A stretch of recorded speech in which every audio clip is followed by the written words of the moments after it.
Hey fashion lovers, welcome back to the channel. We are recreating this beautiful wide leg circle flare palazzo pants and a cowl top. This two-piece set is so elegant, beautiful and stylish, and it is trendy. Believe me, it is super easy to make. You can make it within minutes even if you're a beginner. If this looks like what you are interested in learning how to make, then you need to watch this video till the end. Before we start, please do well to like this video, subscribe to my channel and drop me a nice comment. Now let's dive into the tutorial. In my previous video, I showed how to cut and sew this wide leg circle flare palazzo pants. In this video, we are going to be making the cowl neck top, okay? If you would like to see the tutorial on how I made this wide leg palazzo pants, just tell me in the comment section and I will send you the pants tutorial link as soon as possible.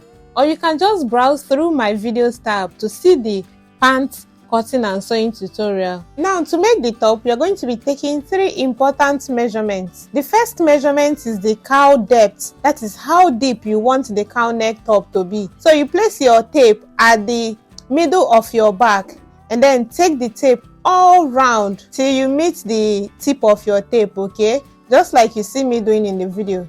This is to determine how deep you want the cowl neck top to be.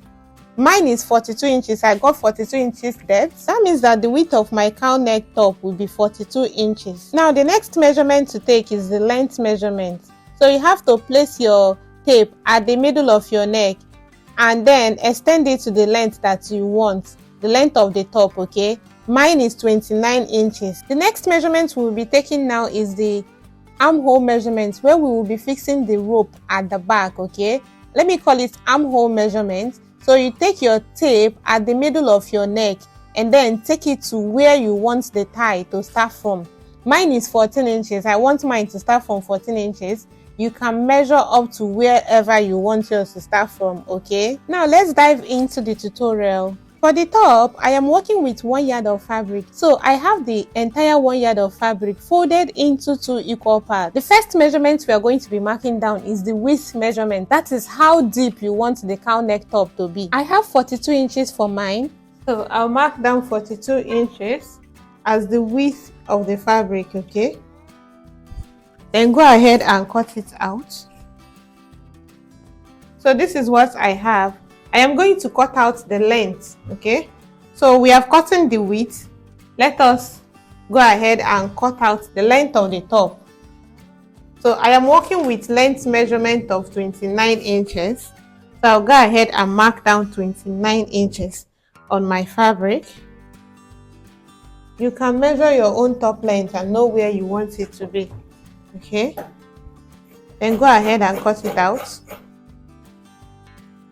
So if I open up the fabric, this is what I have.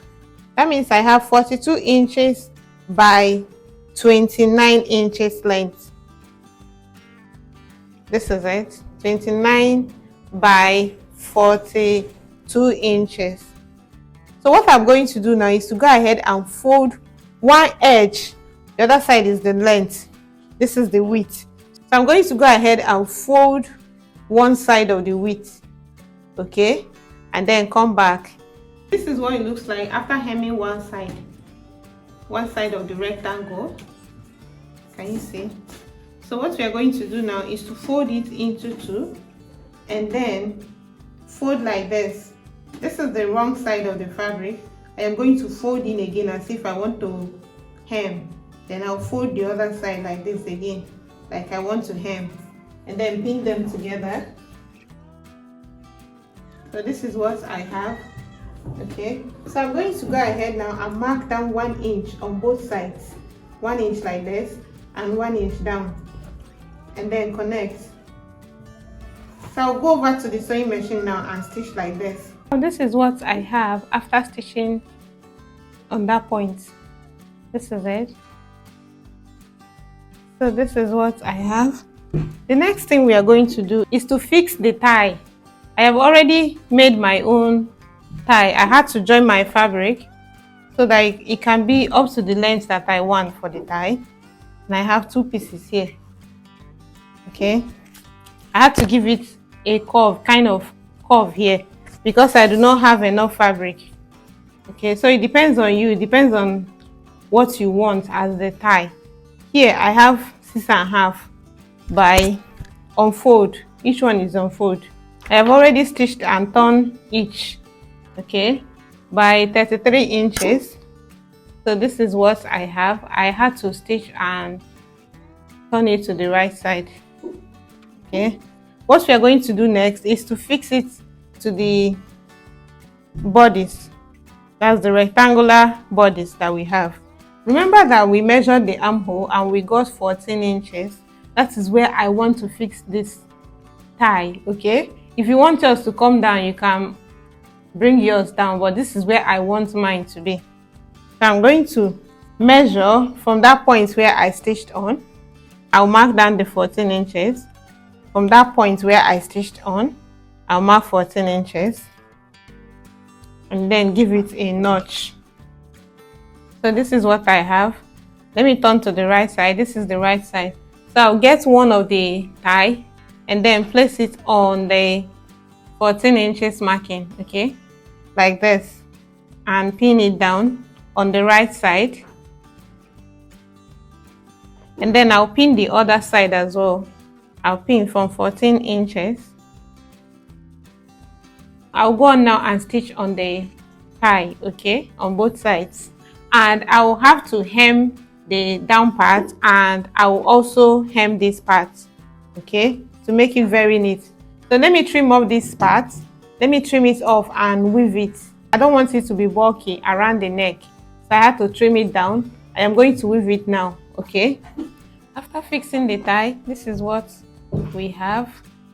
You can see that I've already hemmed the down part as well, and I also hemmed this part. So this is the final look. For the styling, you just have to put this around your neck, okay, and then tie the tie at your back.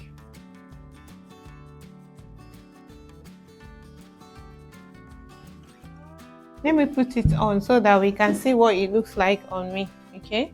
This is the final look, guys. This two-piece set is so beautiful, classy and stunning. I just love how comfortable I feel wearing this outfit. I am hoping to see your own recreation very soon. Don't forget to hit on the subscribe button. If you have not subscribed, turn on your notification bell so that anytime I upload any video, you'll be the first to know. And to my old subscribers, I want to say a very big thank you to you guys for always coming back. Thanks for watching.